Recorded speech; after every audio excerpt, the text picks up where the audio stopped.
Thank you all for joining us. My name is Dave Gord, Executive Director of the National Sports Media Association.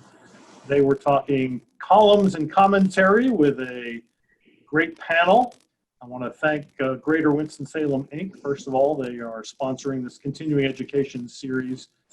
Though my board chair there riding in the car on I-95 doesn't like the continuing education series name. So if you have a good name for this, we are all ears.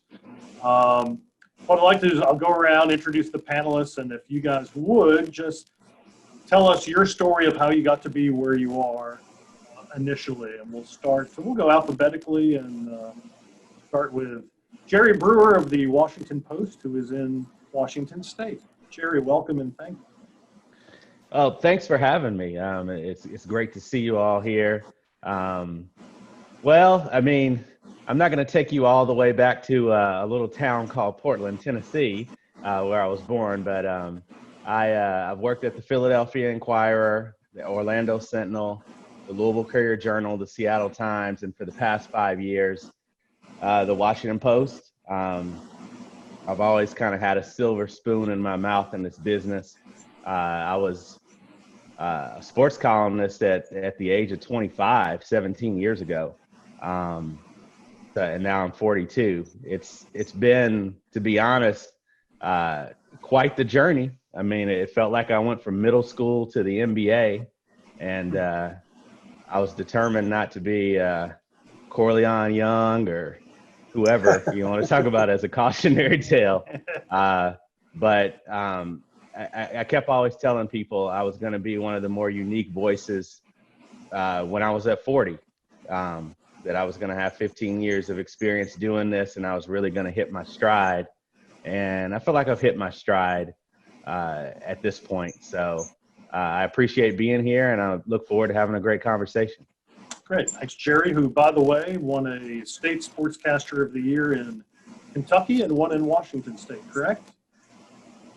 Yes, that's right. And 1 year, I think I went back-to-back 1 year. My wife had this bet with me, and she said, you can have any TV you want if you win it again the next year. And I did, and she was like, oh, damn. And what TV did you get? It was like a 50-inch Samsung at the time, which of course now is inadequate, and I need to figure out a way to con her to getting a bigger one. That's your backup now. Right. Yes, exactly. It'd be inadequate for me just because I can't see anymore. Kevin Dupont, Boston Globe, who has won 4 Massachusetts Sports Writer of the Year awards. Did I say sportscaster for you, Jerry? Because I tend to do that just because. Sports writer. Kevin, good morning, afternoon. Hey, Dave, and thanks for having me. Good to see everybody here. Let's see, I'll do the quick thumbnail on me. I've been back at the Globe now for 35 years, the last 35 years in various capacities, but lots of beat work, lots of commentary since 1985. Before then, 2 or 3 years at the New York Times. Before then, 5 or 6 years at the Boston Herald American.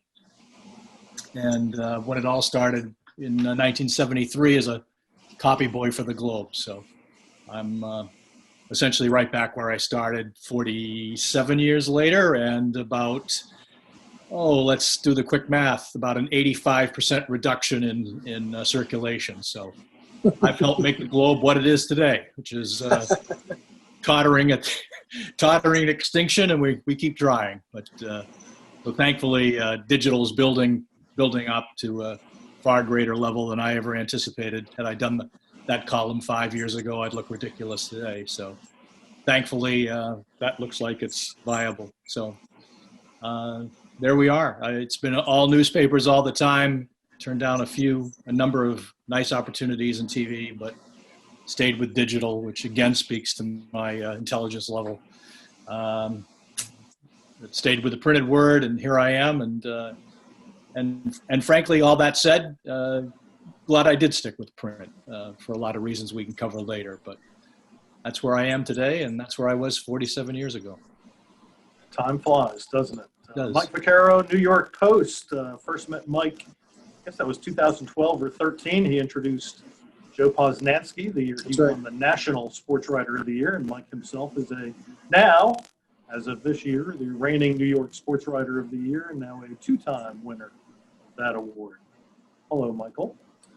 Thanks, Dave. It's great to be here. I've, like Kevin, I've been exclusively in newspapers in my 31 years in the business.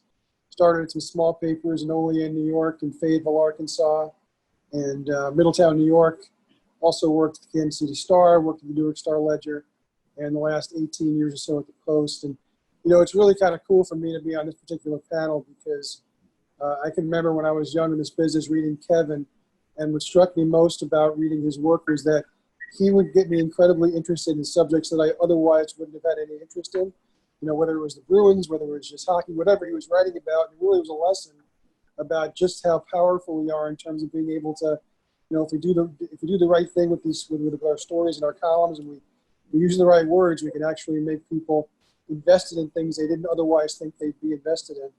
And with Jerry, what I remember is when I first read him, I always thought that I was the youngest and the biggest hot shot in every room. And, all of a sudden here comes Jerry Brewer, this young star. He's younger than me and he's terrific. And at first it's kind of depressing to realize you're not the young kid on the block anymore, but then it's really encouraging to realize that, ours is a business that pays it forward and pays it back. And the same way that, I think that, those who came before me, were hopefully heightened when they saw me come around. I was the same way with Jerry, and he just lived up to every bit of potential that he showed when he was a young kid of 25, as he said. So it's really it's a pleasure to be on this panel because I really just so thoroughly enjoy Kevin and Jerry's work.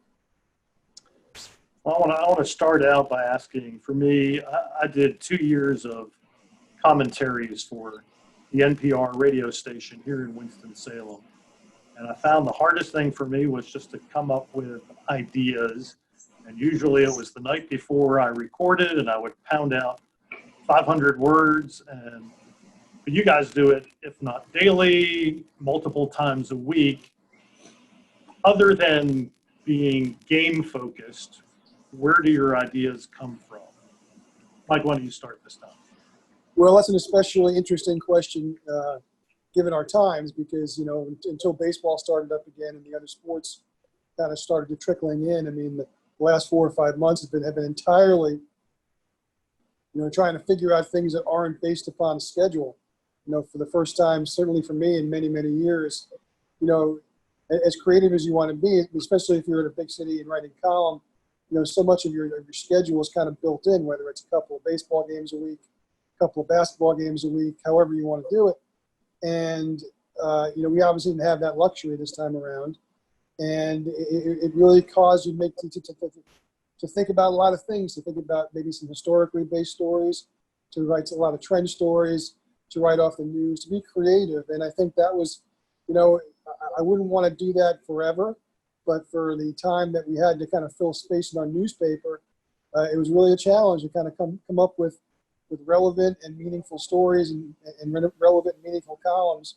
And, you'd be surprised where you find these things out, whether it's reading through an archive, whether it's an emailer. I can't tell you how many ideas I got from emailers who just thought they were, probably wasting my time. And, next thing you know, I have a column based on a germ of an idea. So, you're always looking for these things that are going to allow you to kind of expand on a small idea. And that's really been kind of the fun part of the last 4 or 5 months. I'm enjoying being able to go back to the ballpark, even though it's empty now. But it's something I want to kind of remember going forward, that there's other ways to write a column and other things to explore.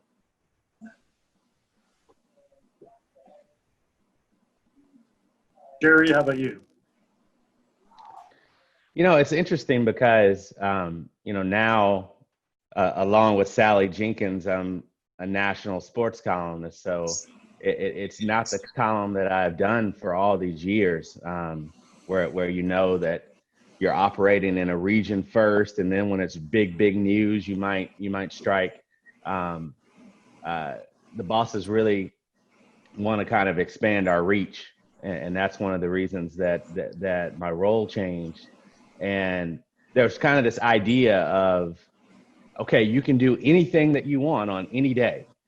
And at first you're like, man, I'm about to go to bat. I'm in Baskin Robbins. I'm at Starbucks, you know, but or wherever, Jamba Juice, whatever you want to call it. But you know, in all those places where you've got all these options and flavors, the first thing it does is it kind of paralyzes you. Like, okay, now what do I really want to try? And I kind of say that because the challenge for me, it's a constant struggle, you know, at that top of the week to try to get ahead of it, to try to figure out what you want to get into every week. After every column, it's a thank God that one's over. I mean, if you know, it's the closest I'll ever come to feeling like I gave birth. But then it's like, okay, well, you got to give birth again, you know, in a day or so. The ideas, I think, for me now start to come from, well, what are my values? You know, what do I really think about sports? What am I really trying to say through sports? I've always had a saying that the game is not the story. The game is a platform to tell a story. You know, if we just go and we just regurgitate what happened, what makes us different from a beat writer or just anyone, right? You know, especially now, you know, a blogger, whoever. So you think with more purpose and more intention about what you're trying to do. You really have to understand who you are and what you believe in order for that to come out in your writing. And when you get to that point, and it takes a long time and you have to stay really tuned in, the lights start to turn on. You know, you see something that someone says and you're like, that really resonates with me, or that's a bunch of BS.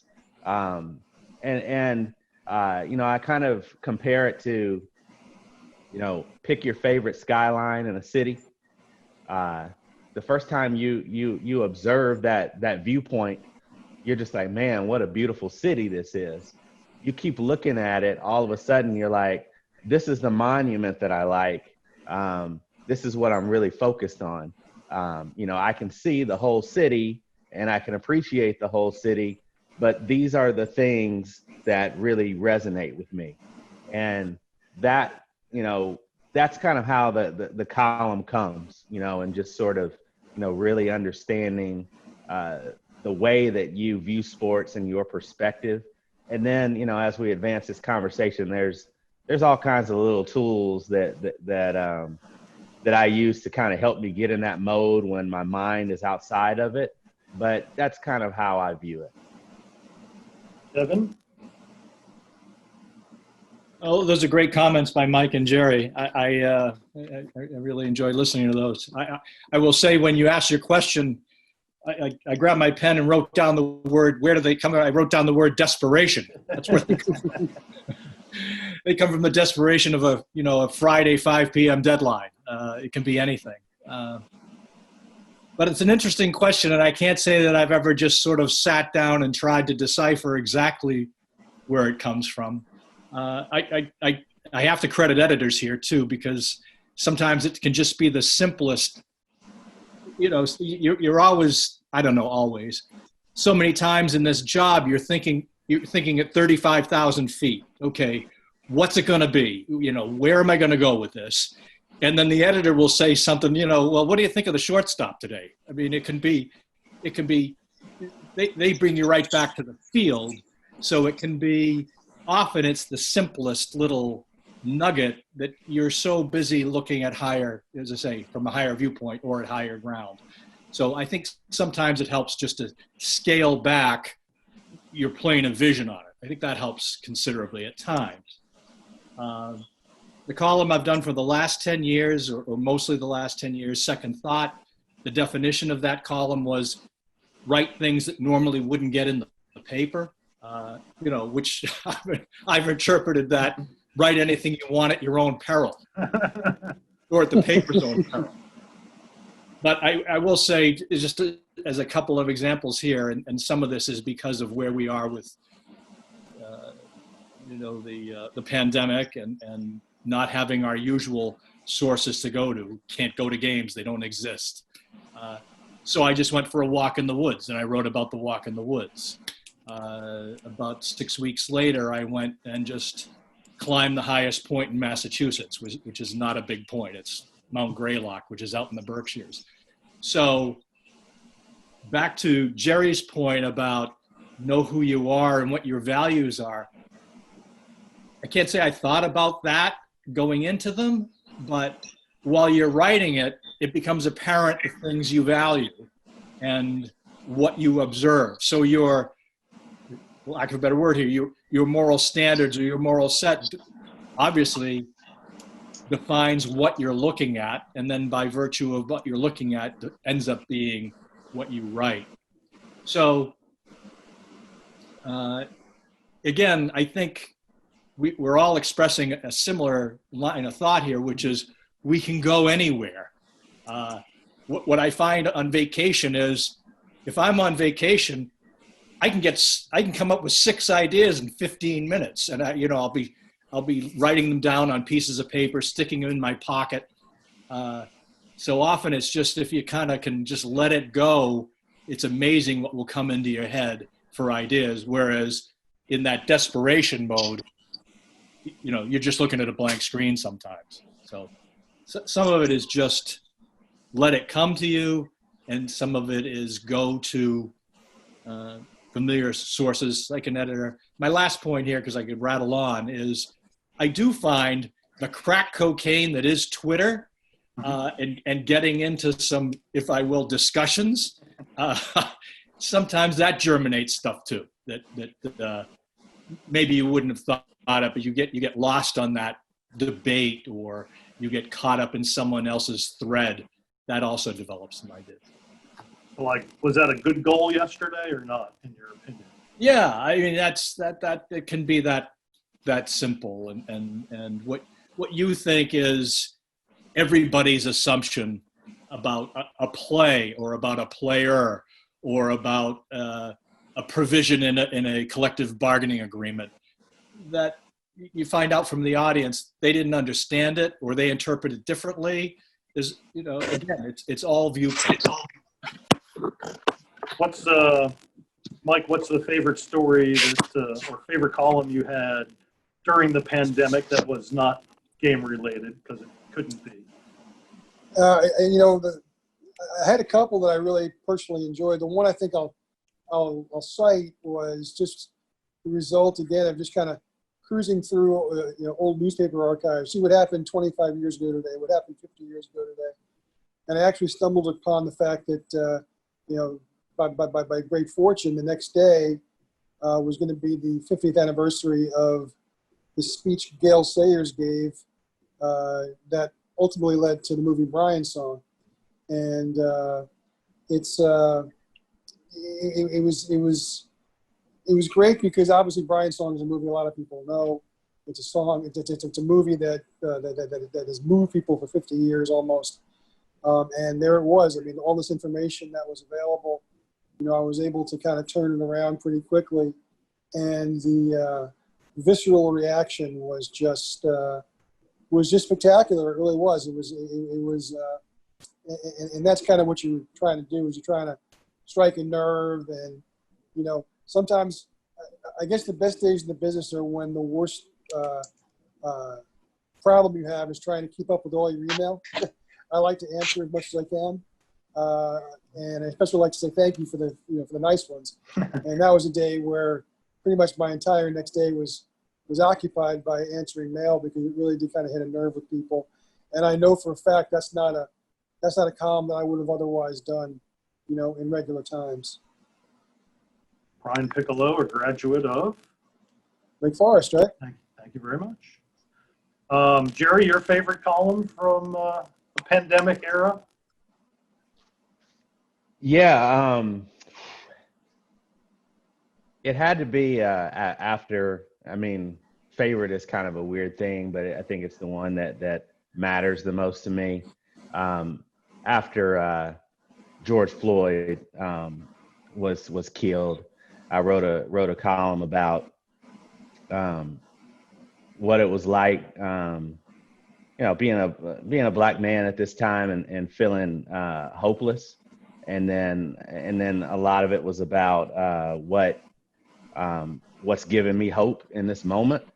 and I kind of tied it to sports and the concept of striving. And ultimately the message was, here's to the ones who keep striving.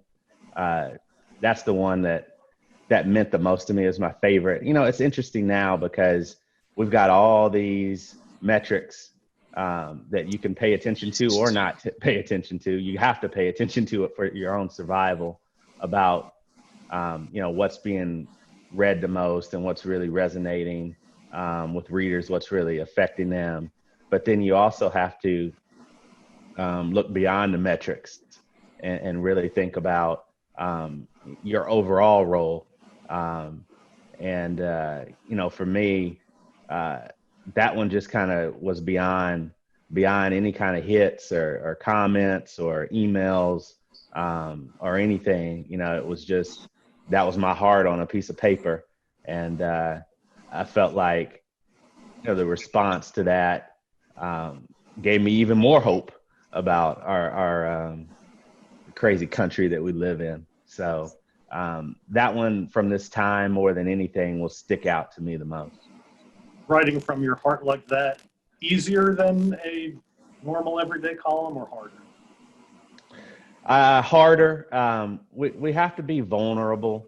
I think a lot of people think of the role and they think about the hammer. They think about the power and the ability to use that to scream at someone, to, man, you got to have the guts to say that this dude needs to be fired, et cetera, et cetera. No, the real courage is to say, hey, this is me. And these are jobs not only of just kind of the journalism performance and reporting and the opinion. There is a performance aspect to it, almost like you are a music artist or an actor or something like that. And you have to have a good combination of both. And I don't think I'm stepping too far and saying, with Kevin and Mike and myself, we don't care so much about that. Like, it's really about the words and the the purity of what we do. But I always say, you can write good columns, you can write great columns, but that doesn't make you a great columnist. The whole package has to come together, and that's really important. And so your vulnerability plays into that. I think, and I don't want to go too far and talk too much, but I was always taught through Joe Posnanski, and this is probably a conversation that Mike and Joe and others above me have had long before, about there being tools that a columnist needs to have. And I've always kind of taken that to heart. Kevin, did you make it to the top of Mount Greylock? Was that your favorite? I did, yeah. Yeah. I found out the going down is harder than the going up. Tougher on the knees. I would say a Mother's Day piece about my mother, because it was a Sunday, so it fit well. Obviously, Mother's Day always a Sunday. It was also 50 years since the famous Bobby Orr goal, which didn't actually factor into that piece at all. But the reason I'm thinking of it now is because Mike talking about answering emailers, it got these long responses from people who liked it. That was nice. And when someone takes clearly an hour, maybe more, to craft this long response because it's triggered a memory about their mother or their childhood, you just don't want to send back a one-liner, which is "thanks for reading, see you later." So that took, frankly, I don't know how many emails, but that took a day to get back to everybody and give an appropriate response for taking that amount of time to recognize the work and then listen to their story. So a couple of things have come up with what Mike and Jerry said in terms of the process, which is we live in this list era, and going back to what resonates with the reader and what their response is and what we feel we're writing. Certainly by the direction that the editors, I find more and more, are thinking in terms of list, the 5 reasons why, 10 reasons why. And it's so sort of antithetical to what I feel the process is. You know, I'm in it to tell a story, to write a story, to feel a story, then write it. Lists aren't that. And I think if people are listening today with the idea of what they're going to do when they get this license, I think it's harder and harder now to focus on what if you will, the mandate is or the meaning is, where we're living this constant world of lists, 10 best things to look for. It's just a difficult place. I grew up reading, my two favorites were Ray Fitzgerald and Lee Montville here at the Boston Globe. Both really had humor at their core. Humor is very difficult to write. I try to do it, and it works well in subtlety. It doesn't work well if you're really going for jokes. So, you know, going for jokes and writing humor are different in terms of irony and punchline. So if when I feel best about what I've done, it's when people respond, but frankly, what really scratches it best for me is when people appreciated when I tried to be funny, that they're laughing when I want them to be rather than just laughing at me. Jerry talked about being vulnerable. Mike, how important is that in your column writing?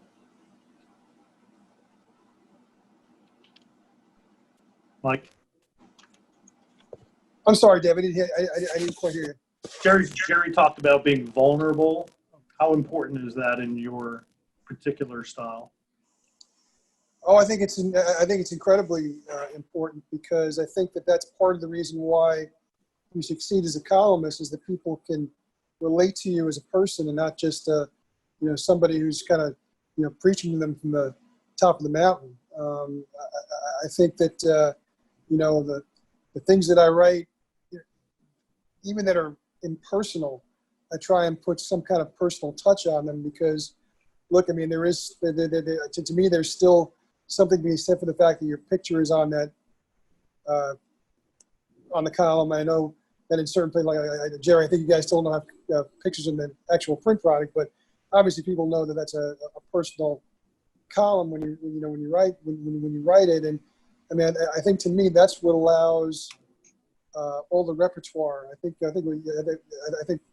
both these guys touched upon, and I know Jerry specifically said there's a difference between writing a good column and being a columnist, and part of that is having a repertoire. And when I first started to do this, it was taught to me that you kind of look at it like a pitcher does his repertoire, and sometimes you got to come with the fastball, which is to fire the manager or trade the center fielder, and sometimes you got to come with a slider, because sometimes you got to go with a knuckleball, which is, like Kevin said, trying once in a while to be funny, which isn't easy to do. But you try and do all these things together, and that's kind of what makes you a columnist. And look, there's nothing worse than writing a funny column that's not funny. You talk about being vulnerable. when you know that when you read in the morning, you're like, boy, that was a lot funnier in my brain than it is on the page. And you know that other people are reading that now too.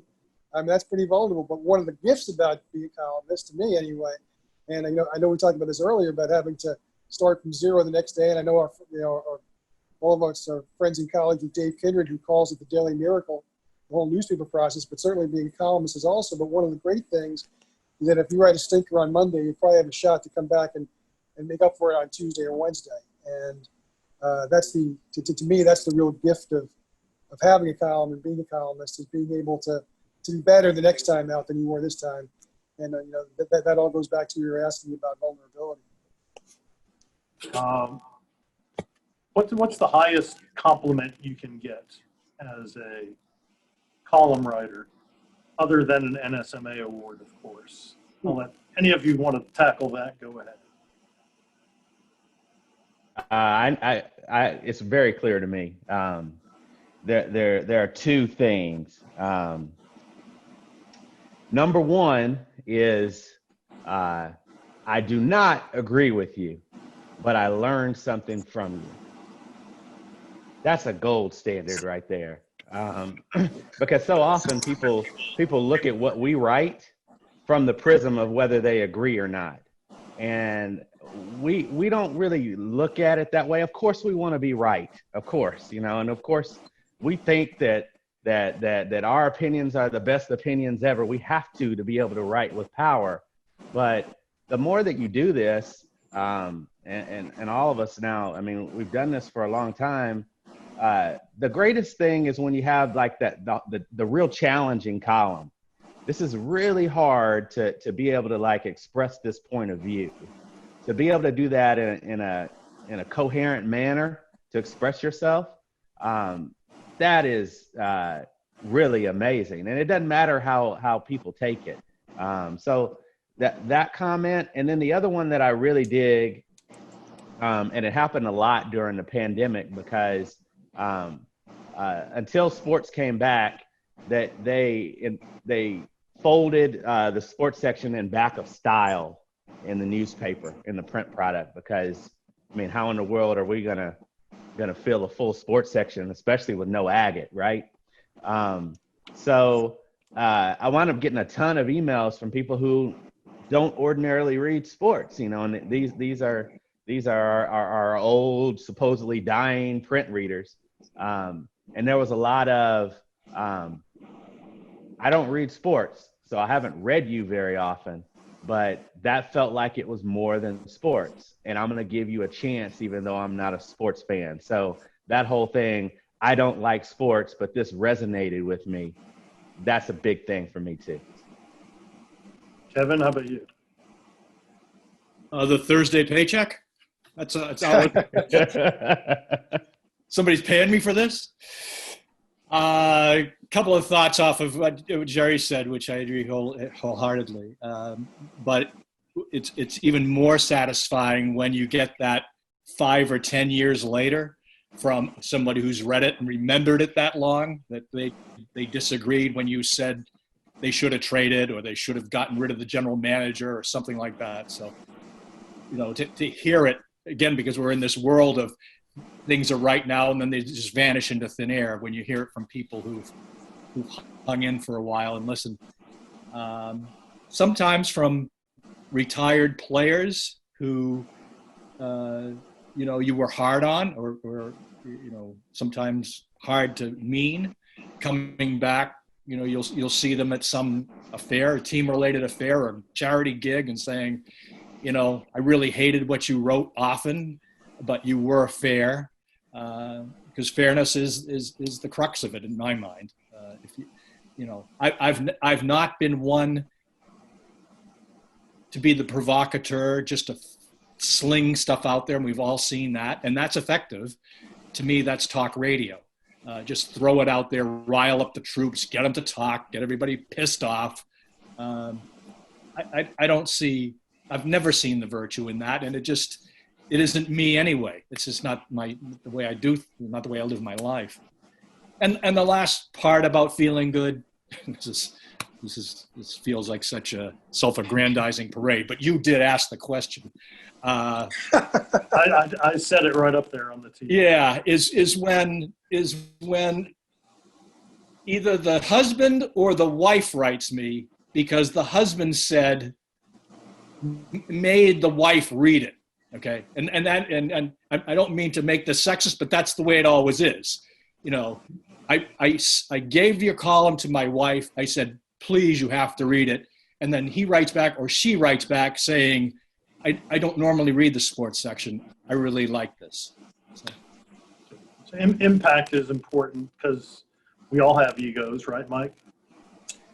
Well, there's no question about it. And, you know, I know that word is one that can be thrown around as a pejorative. You know, you're an egomaniac, you're egocentric, my God, you have an out-of-control ego. But I also think it's ego that keeps us in check and actually keeps us humble and actually keeps us in line a lot of times, at least if, you know, assuming we're not sociopaths. I mean, the notion of wanting to be recognized for good work, I think, is a good thing. The idea of wanting to be recognized as, hey, that's the guy who works hard. That's the guy who who writes the extra column when necessary. I mean, part of that is ego. Part of that is because you want to lend your voice to an important subject. And if you happen to be stuck at a Mets game with college football is being shut down, which is what happened to me on Monday, you want to be heard on both things. And Kevin said there was a difference between this and talk radio, and there is. And look, when you have 5 hours to fill on talk radio, you're gonna talk about 25 different subjects. You don't often have that luxury in newspaper, especially when you're at a column. Usually it's one subject a day. The Post gives me latitude to do that, when it calls for it. And it's, that part of that is ego. I want you to know what I feel about college football shutting down, but I also want you to know, how I feel about the Mets getting their butts kicked today. And I don't think that's a terrible thing, assuming that ego is something that keeps you on track and not something that knocks you off the track. I want to read a little thing. I think I said before we started, I'm having to do this peer-to-peer discussions for 2 weeks on teaching online at Wake Forest, and part of the materials for today talked about the process of automaton conformity. So you say something and they'll say, well, yeah, I agree with that. And everyone agrees with it. And everyone's afraid to say the opposite or speak out against it or offer a different idea. Jerry, it's your job to give those different ideas often, isn't it? Yes, absolutely. And it really gets down to what we do. The deputy sports editor for the Post is Matt Rennie. He's a terrific editor. In general, he edits all of the columnists. There are 4 of us. And he often says, a lot of times in this business, we're looking for our own lane. And we've always been worried because of the newspaper of overlap, right? Because you don't want to write the same thing that someone else is trying to write, especially when you're on the same page together. On the web, things have changed quite a bit. And I look at it more as, it used to be everyone is coming through the front door. And that was the only real point of entry. Maybe some people in some places had back doors. Now, like, people can come through the windows. There's doors all over the place. It's anarchy. Yeah, exactly. Get everybody out of suburbia, he always tells us that if a big issue arises, the Big Ten and the Pac-12 shutting down, don't try to get out of each other's way. In theory, all 4 of you columnists could write, and if you're really doing your job the right way, there won't be as much overlap as you're worried about. We're trying to challenge you all here to really express what you think. And I'll remember this. Dave Anderson, I was an intern at the New York Times in the summer of 1999. They still had Robert Lipsyte was still writing, George Vesey, Bill Rhoden, Dave Anderson, Ira Burkow, the list kind of Harvey Arrington. They had five full-time Sports of the Times columnists and a couple of others who wrote on occasion. And I'll never forget, hearing Dave Anderson talk about, well, what's the right column? And he didn't mean that in terms of there is a right column across the board. He meant, what is the right column for me? I'm trying to figure out what's the right column for me. And I'll never forget also that I was at a playoff game, a Nationals playoff game. And Thomas Boswell, we were at this media session, and I can't remember, it was during the Dusty Baker days, but there was something that was said pregame that was just gold. And everybody was looking at Boz like, man, because Boz is kind of the main guy on baseball. And it was like, well, are you going to write that? How are we going to adjust around you? And Boz said, what that player said was gold. but I have nothing to add to what he said. That's not my column. That is a great story, and it is a great point of view, a great perspective. There is nothing that I can bring to the table to enhance that. And so I'm not going to regurgitate it and say that I agree. I am going to write what I really think. And that was a huge moment. I mean, this was 4 or 5 years ago, in the continuation of learning what we do. And it's like a golf swing. You can never get it right. That was a huge moment in changing the way that I think about things, because you're thinking, man, everybody's going to have that quote. I should take it for myself. But before you take it for yourself, you have to think about what is it that we're trying to do? We're in the business of offering perspectives. And is that the right perspective for me? And so thinking about Boz, and then thinking about Dave Anderson, always wondering, is that the right column, stays with me always. Kevin or Mike, do you have anything to add there? Well, if I could, one of the great things about the Post, for big events, we'll flood the zone as much as we can. At least when we used to be able to attend these events. But, one of the great things, and, a lot of us have worked together now for a number of years. So we're kind of like in a band together almost. So we know each other's notes. We know each other's highs and what they do. And so if I'm doing a football game and Steve Serby and Mark Cannizzaro are there, and they'll say, well, what do you want to write? A lot of times I'll just say, write what you want. I guarantee you we're not going to write the same column. And same thing with baseball. If it's me and Joel and Kenny Davidoff, we might actually write the same moment of the game, but we're going to write it differently. And I think that's one of the reasons why you have different voices. You don't necessarily have them to write about different subjects. If I'm going to write about the pitcher, you don't necessarily have to write about the guy who hit the home run. If the pitcher is interesting enough and what he did was interesting enough, there's multiple columns to be written about that. And I think that's one of the things you learn once you do this long enough, is that trust your own voice, and that what you're going to write is unique. And yes, you might have one or two of the same quotes as the other guy who's writing on the subject, but it's going to be a completely different column. Kevin, how important are quotes to your columns? Well, that's interesting, and that's precisely where I was going to go here, which is, so much of what the guys were describing there, I think, is, as they're talking, I'm thinking about the number of times that be it an event for the Globe, and if I go back to the heyday now, like when we had, 16 or 18 of us writing at Super Bowls or Ryder Cups. So you would have to have, just for the sake of editors, for the sake of readers, you kind of had to know what lanes you were in. The quotes are important. We all use them. The mistake in overusing them is we're not there as stenographers. We're there as thinkers, ideally. And there are some days that you want to really take a deep slice on thought, and it isn't there. But by and large, we're there for our opinion, and they're there for interpretation. Quotes are good. Where it gets dangerous when you've got 4 guys, 8 guys, 12 people writing, and they're all using the same quote, then it falls to a bad place. Interesting comment there when Jerry was saying, because I can hear Dave saying it, because I was at the Times for 3 years with Dave too. And what's the right column?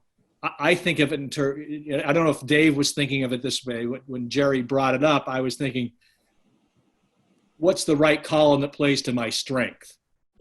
And for some guys, it's the cudgel. For some guys, it's the Velveteen Hammer, right? It's what story best suits your approach and your strengths. I like it to be. I like it to be irony and scene. I love that. That plays to my strength.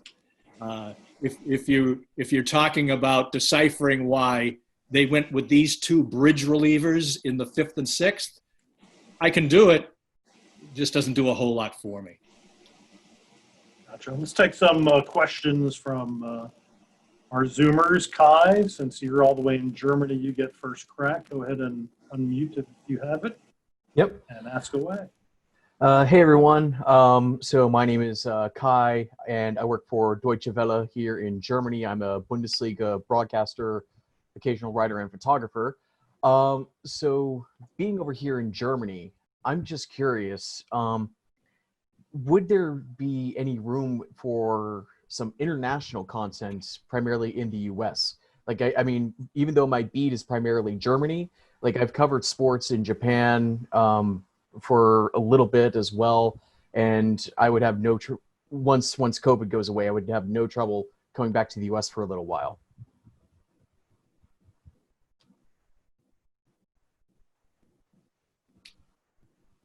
I'll answer that first because I'm going to have probably a more unique answer than both Jerry and Kevin, just given where I work. And I mean, the answer to your overall question is absolutely, and I think more and more there's an interest and a hunger among sports fans in this country for what's going on outside of our own borders. Speaking for the New York Post, which is probably the ultimate local big city paper, where if it doesn't happen, you know, within the 5 boroughs, it didn't happen at all.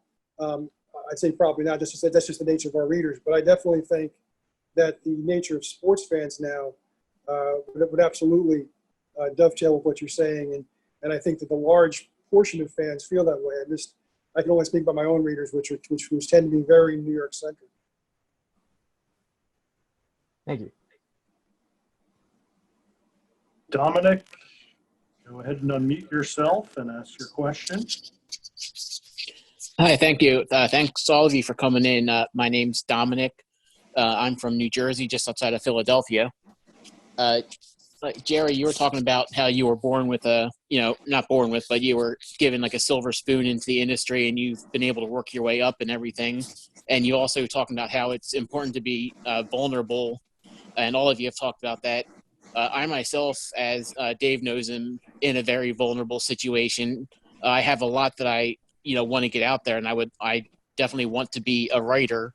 But my situation is people don't take me seriously because I'm completely blind and they don't think I can do the job. So being limited to what people actually will allow me or even give me the opportunity to do, how do I be able to find my way into a situation where I can get that opportunity?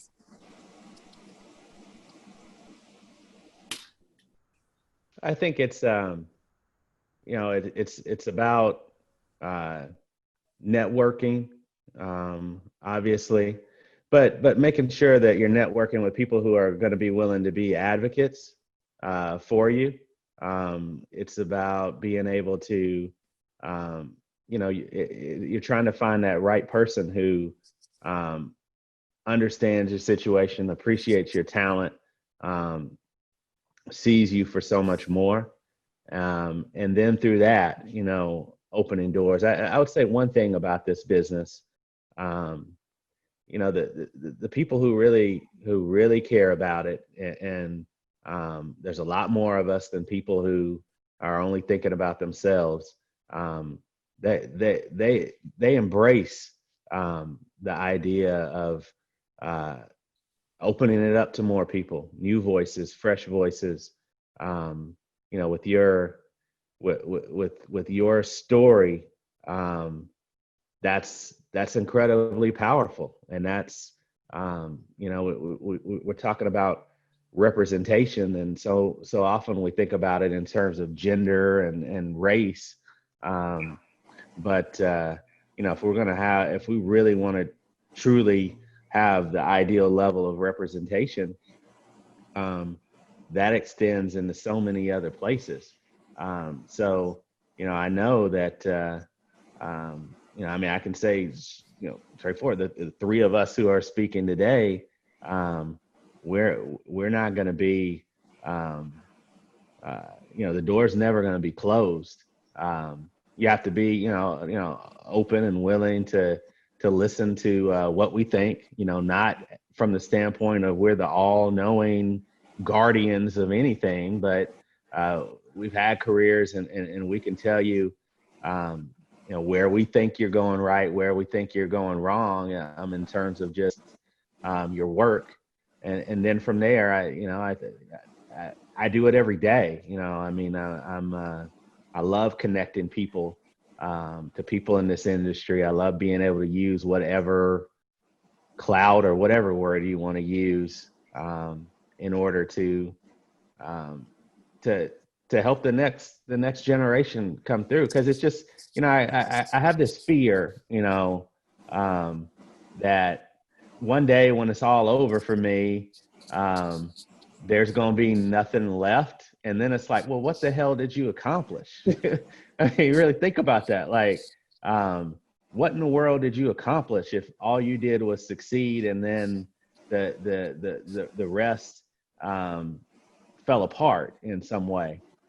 So I'm constantly thinking about that. So, I mean, I hope we'll, we can privately swap information, and we'll go from there, and hopefully that'll be a good start for you. One of the things, if I can, I'm sorry, Kim. I would add that I'm assuming Jerry and Mike would agree that we've worked for a long time, and we've worked with sight-abled guys who can't see a thing. Well said. Couldn't spot a story if they're right on top of it. So I'm not making light of your challenge, but I would say it's certainly something you can deal with. I mean, it sounds like you've dealt with it a long time. I will also say, and I'll try to be very quick about this. Years ago, my son came to me. He was in middle school. He was 10 or 11 years old, 11 or 12. Would you talk to my pal at school about being a sports writer? We've all done this a million times. Happy to do it. So I'm talking to him, and we're talking for a while, and I said, I'm going to leave you with this. Nothing makes you better in writing than to write. So wherever you can write, write. You're 12 years old. It doesn't matter if you make a dime. Just write for anybody.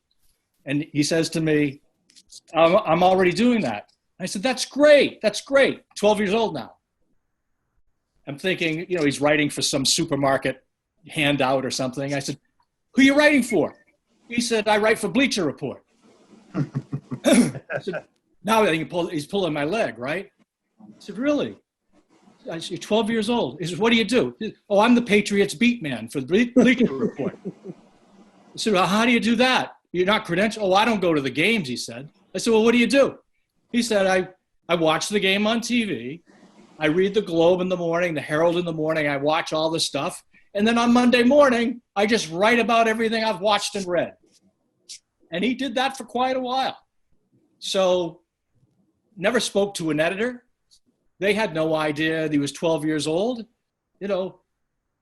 Obviously he had something going for him. He put all that together.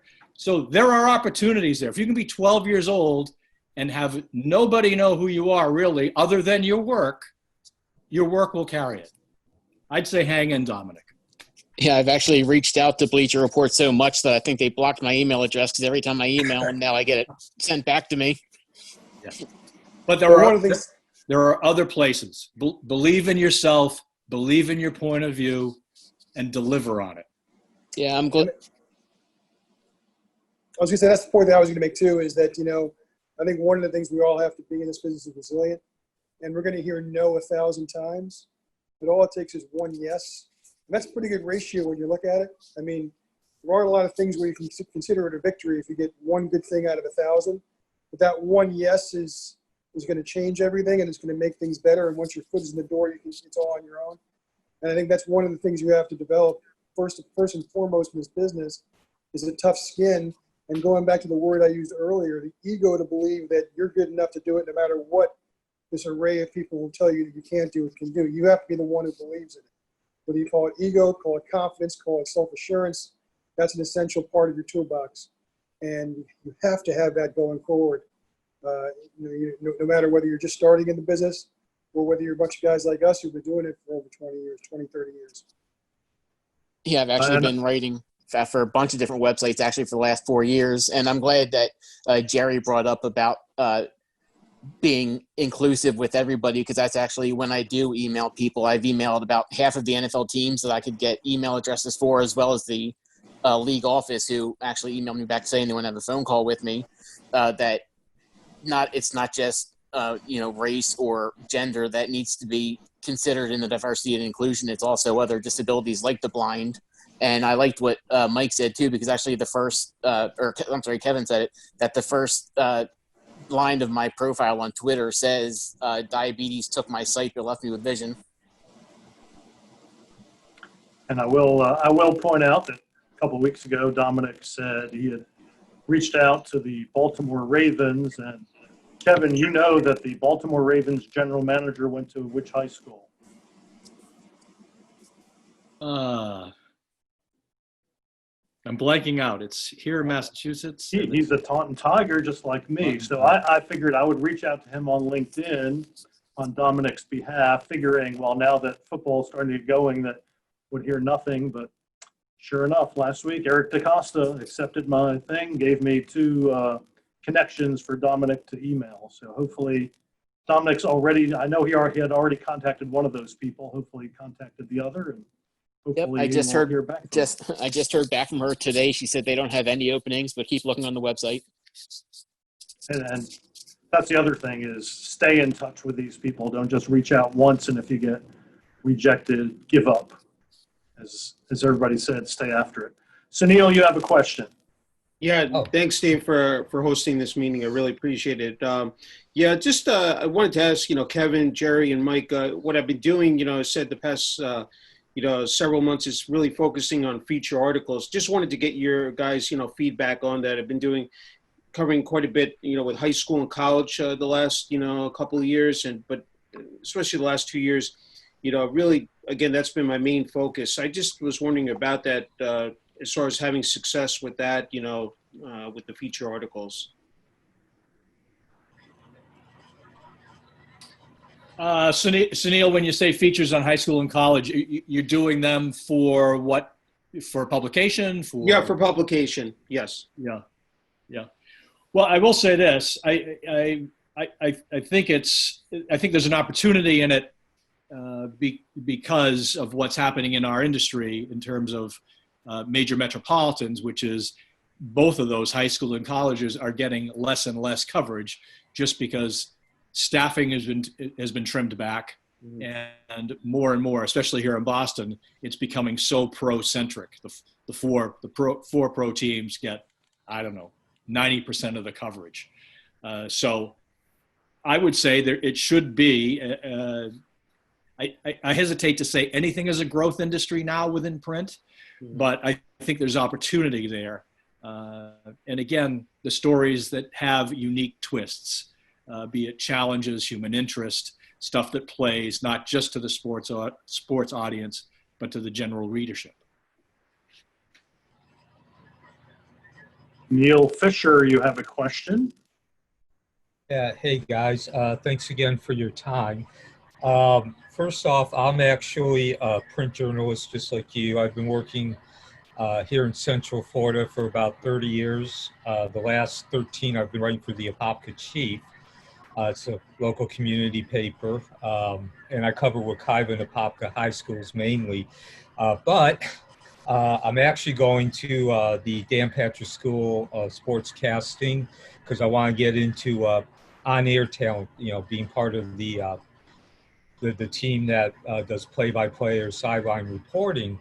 So my question is, because I still want to stay in the print side, if you guys, I was thinking maybe getting into what you do with opinion might be one way I could stay in. So do you have any advice for somebody who is looking to, does pretty much, I guess, what you could call direct journalism, goes out and covers games, does actual coverage and transition into the opinion side?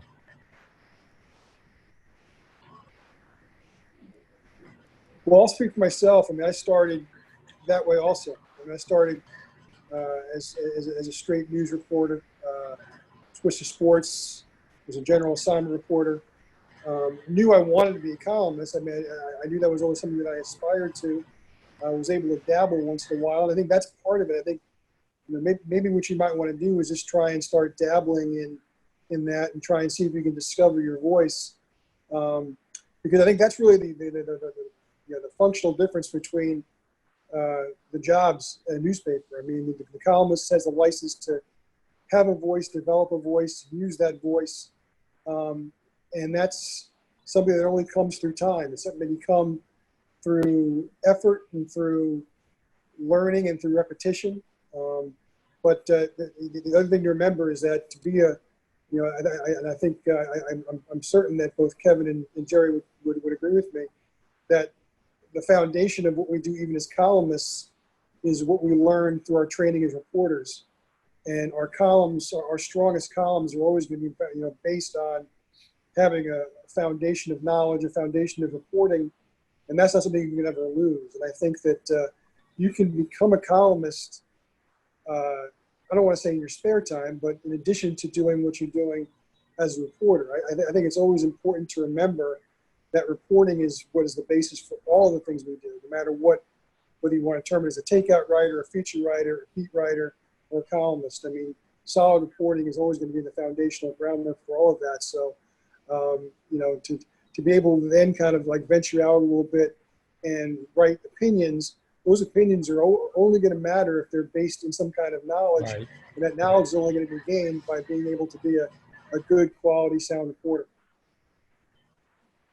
Yeah, a great way to start is to do analysis pieces on things that is sort of your level of expertise, and then you build upon that. I mean, it's almost like there's some level of backing away. Your field of vision has to expand to be an opinion writer, and we kind of go back and forth, I would say. Sometimes we want to like run up to the tree. Other times we need to step back and see the forest. Sometimes we want to be in the middle of the forest. Sometimes we want to be 30,000 feet, sometimes 10,000 feet. Sometimes we want to be right in front of your face. So, I mean, a great way is just to, I know these teams in Apopka. I know, I have an expertise in what I'm covering. Let me write analysis, which is sort of like the next form of that next level, when you go from, this as close to pure objectivity as we can get, then it's analysis and then it's opinion. And that's the way to kind of build that muscle. I was just going to say, I don't do it like maybe directly, but when I do write stories, there is, a certain amount of analysis which is included in the story. For me personally, I just believe that nowadays in print, that's the big difference between 20 or 30 years ago before the internet, is the fact that you have to be more detailed and get more into the analysis because nowadays with the internet, or even you can turn on ESPN and look at the ticker, everybody knows, Tom Brady led the Patriots on an 80-yard drive in the fourth quarter and scored the winning touchdown. So, yeah, there's no question. What's driving the business now is interpretation and opinion. What I would say, Kai made an interesting comment when he was talking. He's a broadcaster, he's a photographer, he's a writer. What I would encourage everyone who's asking questions here is, don't get caught up with one idea here. If you can make your toolbox as big as possible, that helps. I mean, I can't take a picture. I can barely handle the iPhone. I would be a dreadful play-by-play guy. I'd be wandering off with my thought. So, but if you can develop something in all those aspects, all you've got to do is get the foot in the door here. I know that's an old analogy, but it's true. If you can convince somebody you've got one thing that they can use, then once you're there, you can go anywhere with it, ideally. So try not to get trapped into thinking, right. I got in the business wanting to be a baseball beat guy. That's what I wanted to be. I would stick pins in my eyes now if they asked me to be a baseball beat guy. And I've done a billion baseball beat days. It's just, It's what you think you want to be today, what you think your strength is today. Maybe it will be. Maybe that'll carry you forever. But I would encourage everybody, build out as many tools as they can. Yeah, I just say real quick, at Dan Patrick's school here, you just sounded like every professor. They tell us to be as versatile as possible. And just for me personally, at the Chief, where I work, I actually do also take pictures and I do copy editing. And Terrific. so, and that is one of the things during my career, I've tried to learn to be as versatile as I can.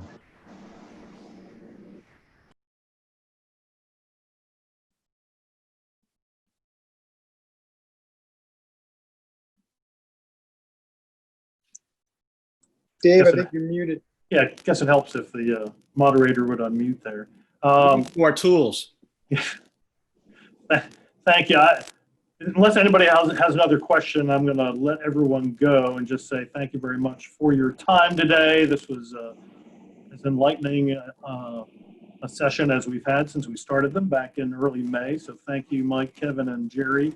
You are welcome back anytime just to sit in and offer your expertise or just flail away with the rest of us. But thank you very much. Thank you to Greater Winston-Salem, Inc. for sponsoring this whole series. And Diane, you look like you are in a TV show, and I've been watching the same background go by as you ride in the car.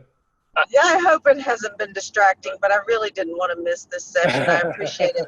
And I thought it was great. My husband thinks it's great too. If I could just offer my thanks, there's several board members on the call, and on all of our behalf, the three of you are so wonderfully represent the profession with your honesty, your helpfulness, your expressions of vulnerability. Writing an article about your mom, I got to tell you, I was just wanting to give you a virtual hug.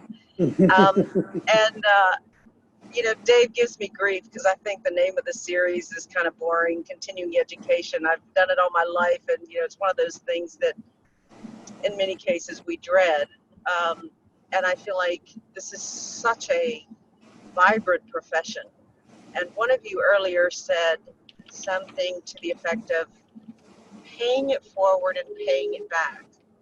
And to me, that's what this series and the three of you represent. Thank you very much. I've said it better myself.